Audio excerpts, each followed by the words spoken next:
Donald Trump just said something wild about Canada, that it would only work as a US state. Was he serious, trolling, or making a political point?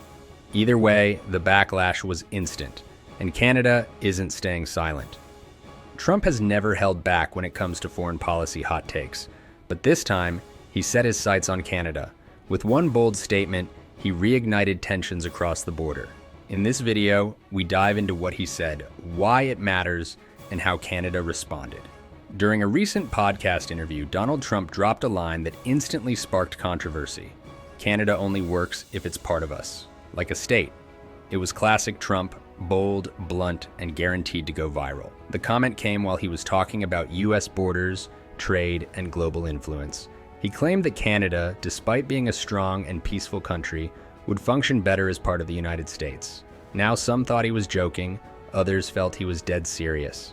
Trump didn't clarify. That left everyone guessing whether it was a sarcastic jab or a political statement. This wasn't the first time he's taken shots at another country, but targeting Canada, America's closest ally, hit differently. The internet exploded. Politicians reacted. The media went full throttle. Trump's words weren't just outrageous, they reopened old wounds between the US and Canada that many thought had been healed. The media on both sides of the border didn't hold back. In the US, conservative outlets like Fox News downplayed the comment. Some hosts laughed it off, saying Trump was clearly joking and people needed to stop taking everything so literally. Others suggested it was just Trump being Trump, always unpredictable, always in the spotlight. Liberal US media, however, took a different approach. MSNBC and CNN criticized the comment as another example of Trump's disregard for international diplomacy. But it was in Canada where the media truly erupted. Major outlets like CBC, Global News, and Toronto Star called the remark arrogant, insulting, and unnecessary. Talk shows debated whether this could harm US-Canada relations. Political analysts questioned why Trump would even bring something like this up. On social media, the comment went viral within hours, with hashtags like #HandsOffCanada and #TrumpVisCanada trending across Twitter and TikTok. Canadian politicians were quick to respond.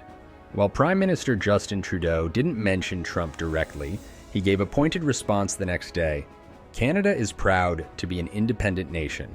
Our values and strength come from who we are, not who we belong to. That was clearly a message. Opposition leaders weren't as subtle. Jagmeet Singh called Trump's statement disrespectful and said it showed a lack of understanding about Canada's identity. Conservative leader Pierre Poilievre labeled it another one of Trump's attention stunts, but reminded Canadians not to ignore the bigger picture. US elections affect Canada deeply. Some provincial leaders also chimed in. Alberta Premier Danielle Smith said, "We have enough to deal with. We don't need to become someone else's state." Even Quebec's leaders took offense, defending their province's distinct culture. Overall, the response was clear. Trump's comment wasn't welcome, and Canada had no plans of becoming America's next acquisition. This isn't the first time Trump has rubbed Canada the wrong way. Back in his presidency, he famously called NAFTA the worst trade deal ever made. He demanded a renegotiation, leading to the creation of the USMCA, a deal that was tougher on Canadian exports. He also slapped tariffs on Canadian steel and aluminum, saying it was a matter of national security. That didn't sit well with Canada. In 2018, during the G7 summit held in Quebec, Trump clashed with Trudeau publicly. He left the summit early, skipped signing the joint statement, and later called Trudeau very dishonest and weak in a tweet. That incident left a sour taste in Canada's mouth. Though President Biden later worked to mend relations, Trump's latest comment reopened those wounds. It's a reminder that while the US and Canada are allies, things aren't always smooth, especially with Trump in the picture. The United States and Canada share one of the closest international relationships in the world. They have the longest undefended border, do over $700 billion in annual trade, and support each other in military alliances like NATO and NORAD. Millions of people cross the border for work, tourism, and family every year. Yet despite all these connections, they remain very different countries. Canada has universal healthcare, stricter gun laws, and a parliamentary system. The US is more individualistic, with a very different political and cultural landscape. Trump's comment made people ask, just how close are these two really? While the nations share values like freedom and democracy, their identities are unique. And many Canadians take pride in that difference, so even though they might act like siblings, Canada has no intention of giving up its independence. And most Americans aren't seriously looking to adopt a new state, either. If Trump thought his comment would go unnoticed in Canada, he was wrong. Social media exploded with reactions. Mostly angry or mocking, Canadians quickly launched a wave of memes, sarcastic tweets, and jokes. One post read, "We give you maple syrup and hockey, and this is how you repay us." Another said, "If we're joining, we want to make New York part of Canada in return." Some even created mock flags showing Canada's maple leaf inside the US flag, with the caption, "Not gonna happen." But not all reactions were jokes. Many Canadians felt the comment was disrespectful and revealed a larger issue. American politicians often overlook Canada's sovereignty. Even a few Americans chimed in, defending Canada and calling Trump's statement out of line. Some Canadians, though, joked they'd accept statehood, but only if they could keep their free health care, bagged milk, and Tim Hortons. So what was Trump really doing here? Was he being serious or just playing the media? This kind of comment is classic Trump. He says something outrageous, the media reacts, and suddenly everyone's talking about him again. Whether it's intentional or instinctive, it works. He dominates the headlines and shifts attention away from other issues.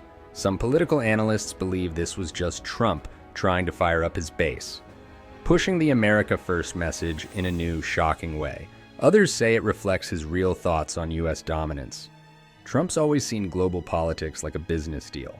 To him, stronger borders and more influence mean power, and he'll say anything to promote that. Still, many believe he wasn't expecting this level of backlash. Whether it was a joke, a jab, or a slip, it reminded everyone how quickly his words can stir international drama. Let's have a little fun with the idea. What if Canada did become a US state? For one, there'd be a new star on the flag, and probably a lot of confusion about how to handle two national holidays, 4th of July and Canada Day. Canadians would gain access to US elections, but would they really want to vote for Trump or Biden? Healthcare would become a massive issue. Would Canadians give up their universal system? Would gun laws change? Would Tim Hortons turn into Dunkin'? And what about Quebec? Would they ever accept American rule? Probably not. In reality, this would never happen. Canada is a proud, independent nation with its own identity and strong institutions. But Trump's comment stirred imaginations. And that's what he's good at. It's not about real plans. It's about shaking things up and getting people talking. And like always, he succeeded. Trump's bold comment about Canada sparked outrage, laughter, and serious debate. Whether he meant it or not, it touched a nerve. It reminded everyone how powerful words can be, so especially from someone like Trump. One thing's clear: Canada values its independence, and no soundbite is changing that anytime soon. What do you think? Was Trump joking or serious? Could Canada ever be a US state? Drop your thoughts in the comments, hit like, and subscribe for more bold political breakdowns.